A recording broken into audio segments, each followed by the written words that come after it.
Navshada Public School Bhuna. Welcome in day 14 of class 5th EVS Unit 2 Organ System and Diseases. Today we are going to discuss diseases. Firstly we should know what are the symptom of diseases. तो क्या है symptom of diseases? ऐसी condition जब हमारी body का कोई part properly अपना function या फिर वर्क परफॉर्म नहीं कर रहा, तब हम क्या कहेंगे? किसी भी पर्सन को डिसीज हुआ जब क्या है ह्यूमन बॉडी का या फिर उस पर्सन की बॉडी का कोई बॉडी पार्ट प्रॉपरली वर्क नहीं करेगा। अब मान लो कि कोई भी पर्सन किसी भी पर्सन को डिसीजेज है तो वो क्या हो जाएगा? वीक हो जाएगा। ओके, डिसीजेज कैन अकर, जो डिसीजेज हैं वो अलग अलग रीजन की वजह से हो सकती हैं। हो सकता है किसी पर्सन के कांटेक्ट में आने से हो, ठीक है, हो सकता है नॉन मतलब वाटर के कांटेक्ट में आने से हो जाए, एयर से स्प्रेड हो जाए, या पर्सन के डायरेक्ट कांटेक्ट में आने से हो जाए, या फिर किसी विटामिन मिनरल्स की कमी से डिसीजेज हो सकती है। मतलब कि डिसीजेज जो है वो अलग अलग टाइप से हो सकती है, डिफरेंट टाइप से हो सकती है। We know that we have fallen sick or have got a diseases when we see symptom। मतलब कि जब हम बीमार होते हैं तो हमारी बॉडी में सिम्टम हमें दिखाई देने लग जाते हैं।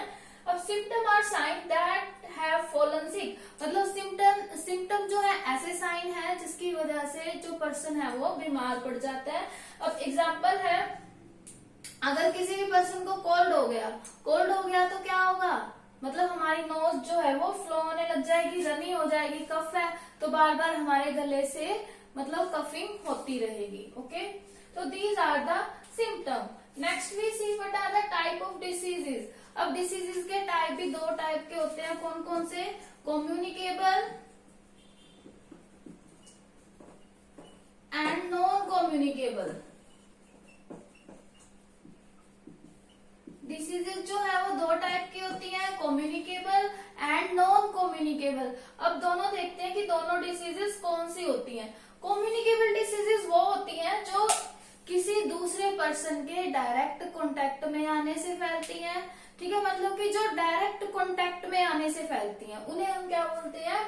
Communicable diseases. अब एग्जांपल देखते हैं, जैसे कॉमन कोल्ड है। मान लो कि एक पर्सन को कॉमन कोल्ड है, वो हमारे पास बैठा हुआ है, तो वो जब स्नीजिंग करेगा तो एयर में जर्म्स क्या है? स्प्रेड हो जाएंगे, और जब हम वहां सांस लेंगे तो वो जर्म्स हमारी बॉडी में एंटर कर जाएंगे, जिससे हमें भी कॉमन कोल्ड हो सकता है। तो ये क्या है? कम्युनिकेबल डिसीजेज मीन्स जो ऐसे डिसीजेज जो क्या है कॉन्टेक्ट में आने से फैलती हैं। ये किससे होती हैं?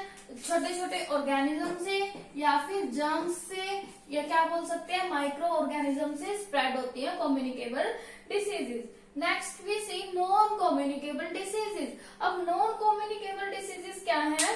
ऐसी डिसीजेज जो एक पर्सन से दूसरे पर्सन में स्प्रेड नहीं होती, वो क्या है? किसी न्यूट्रिएंट की डेफिशिएंसी से होती है।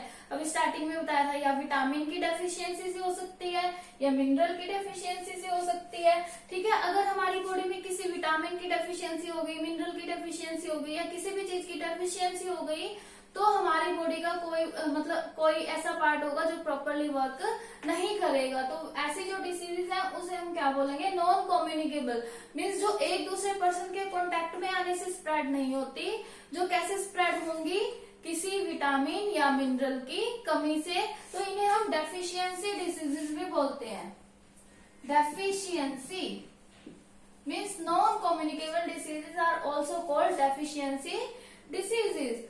So student, we will study communicable and non-communicable diseases in detail next video. Thank you. Bye bye. Keep studying.